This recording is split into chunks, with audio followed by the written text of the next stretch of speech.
अतिशय महत्त्वाची आणि तितकीच मोठी बातमी मुख्यमंत्री देवेंद्र फडणवीसांनी बीडच्या एसपींना फोन केलाय।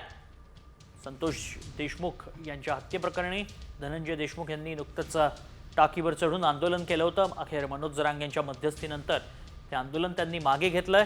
मात्र त्यानंतर ज्या काही घटना घडतात त्या अनुषंगाने मुख्यमंत्री देवेंद्र फडणवीसांनी एसपींना फोन केलाय।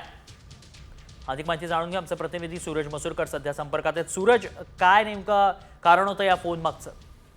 नक्कीच गिरीश, जर का पाहायला गेलं तर बीडचं जे प्रकरण आहे संतोष देशमुख हत्या प्रकरण हे खूपच आता चिघळलेलं आपल्याला पाहायला मिळत आहे।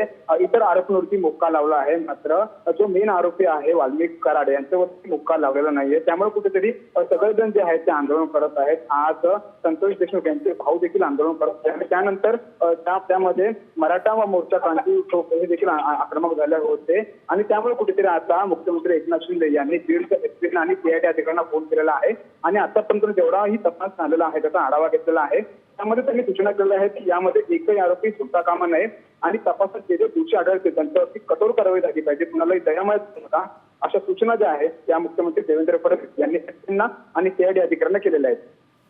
धन्यवाद सूरज, आपण दिलेल्या सविस्तर माहितीसाठी।